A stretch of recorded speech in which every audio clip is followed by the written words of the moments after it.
Mad Max Fury Road is a fantastic movie, and you should definitely watch it. That's the first thing I'm going to say. You should definitely watch this movie. If you haven't seen it already, I can't encourage you enough. Whether you're into action movies or not, you'll probably find something enjoyable in this film. Now, there have been a lot of people who have been praising this movie, and it's one of the reasons I went to go see it is because it had gotten such positive publicity based on the reviews that came out once the movie was released. And I think there's some really valuable things that filmmakers can take away from Mad Max and why it succeeds and does a good job at being just a simple action movie. It's not the kind of film that you would think a lot of people would really like.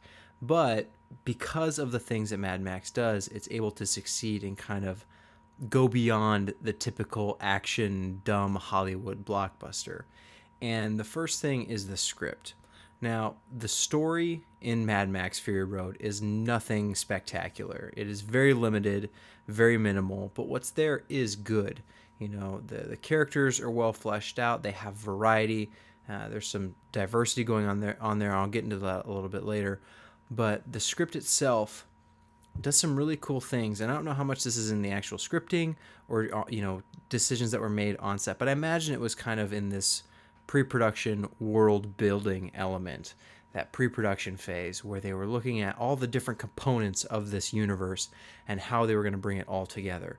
And what I loved about Mad Max was that rather than explaining every little thing, like this movie is set in a universe that we're not familiar with. You know, your average moviegoer has no idea who these people are, the kind of conditions they live in, but there are small touches throughout the movie that give you insight into what's happening in this world without explaining it too much in detail. Now, I won't get into any specific elements because I think you should actually go see the movie and see all these for yourself. But there are touches, little small things that don't have to be spelled out. And I think a lot of other movie makers or producers fail to see that. They think that this is foreign, it's alien to the audience, so we need to explain it. Another really great example of this is Guardians of the Galaxy, where they just kind of throw you in and they expect that you'll understand what's going on. And there's a lot of people out there who don't like that. They sit there where they watch the movie and they're really confused, like, what's happening? But if you just take a step back, most people, when they watch it, they can say, oh, and they put two and two together because what they're watching, even though it doesn't immediately make sense and no one's explaining it to them, they still are smart enough to figure out, okay, that's what this means, or oh, that's who this person is, or oh, they must be like this. And that's so lost on so many other movies, and that's one thing that Mad Max Fury Road gets really right. There's so many small little things in there that help flesh out this universe, make it feel like a living, breathing world rather than just, oh, you're watching a movie. The characters themselves, like I said, are really interesting and really varied, and similar to the plot, they don't get too deep. I wouldn't say any of these characters are really fleshed out or really deep, but they all have variety. They all have their own unique personality where you couldn't swap one for one, and you see kind of the motivations of each character and why they're doing what they're doing and how they function, the decisions they make. They make sense for that character. And most movies do a decent job at that nowadays. One thing that Mad Max doesn't do is that no one is really like cliched, other than Max himself maybe, but he's kind of the vessel for the audience, if you will. But everyone else has, again, these little touches, these little intricacies that make them who they are. And watching that, it's so refreshing to see variety and uniqueness on screen. And when I was watching the movie, I couldn't help but think of like how other movies don't get this right. You think of something like Twilight. Let's pick on Twilight.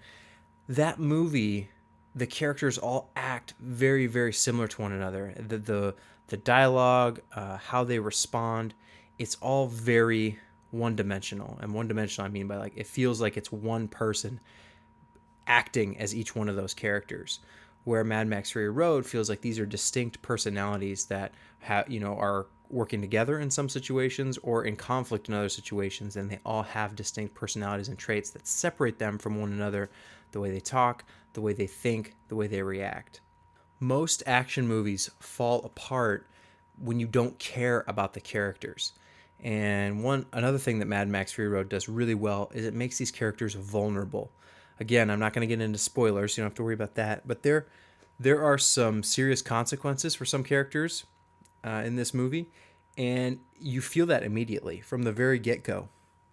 No one is safe, no one is protected. There's always bad things can happen to any of them. That doesn't mean that everyone's going to die or anything like that, but you feel that tension, you feel that drama. Whereas in other movies or other stories, they're afraid to take those risks and to make those decisions and put the characters in uncomfortable situations. Mad Max Fury Road does an incredible job of making the characters vulnerable, and thus you care about them. So when an action scene is happening, you're worried about the consequences. You're worried about the outcome of what all this drama means. It's not just explosions happening on the screen, but there's actual weight to it because you don't know how it's going to play out. It's unpredictable. And that's another thing that's really nice about this movie is that there are plot lines that other movies would pick up and continue from start to finish, where Mad Max Fury Road picks up a plot line, turns it on its side, and then ends it, and then picks up a new one, turns that one on its side, ends that one, picks up a new one, and keeps going. And it always feels like everything's moving forward. Nothing is static. It's not like the story that you're watching at the beginning is the one you're watching at the end, and you're just seeing the resolution of it. It's changing, it's evolving as these characters are going through different experiences. The storyline itself is changing and evolving to accommodate that. And I really enjoyed that. It makes, not only is it fast paced in terms of the visuals and the things that are actually happening, but the storyline itself and the characters and what they're doing is also very fast paced, and it progresses forward. There's a sense of movement to everything. Everyone has praised this movie for the practical effects, and I'm going to do the exact same.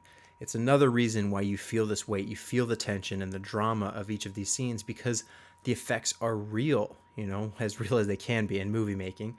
But you're not watching a bunch of CG, 3D, computer-generated stuff happening on screen. You're seeing actual human beings interacting with solid physical objects and on location, not like 100% green screen like many other movies. And it makes it feel grounded, and you get that weight. It feels like what's happening actually matters. And the way it's shot, oh my gosh, it's not the most beautiful, traditionally beautiful movie, but I thought it was breathtaking. The visuals in this movie are stunning. The camera always has a sense of movement and intentional movement, not just movement for the sake of moving, but intentional movement. And the colors and the just the vibrance of the image is so spectacular to look at that I was just enthralled with the way this film looked. It was beautiful to look at, and the action scenes were so well choreographed, not only just in the actors and what was playing out in the scene, but actually the camera movement was well choreographed, so you could actually understand what was happening and where people were relative to one another, compared to many other action movies where it's nothing but shaky cam or all the angles being from whichever way, and you can't understand what anyone's doing or why they're doing it or what's happening.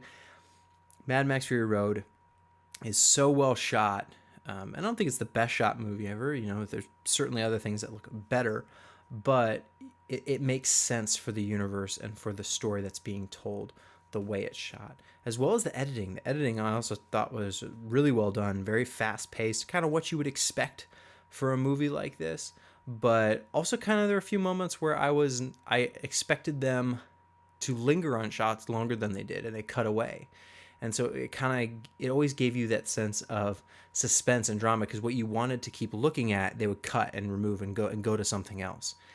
And it's kind of like a tease a little bit, where you're like, oh, I wanted to see that, or why'd you cut away so fast? But it keeps it moving forward. Again, that sense of movement and that sense of suspense of you don't know exactly what's going to happen.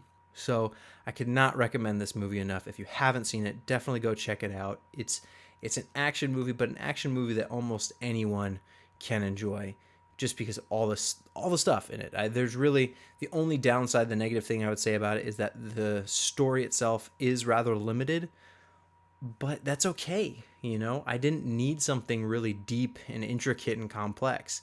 I kind of liked the simplicity of it because there was so much other weird stuff going on that there was plenty to take in and digest, and I was always looking at something new, and I was never bored. Never once was I bored watching this movie, so definitely go check it out.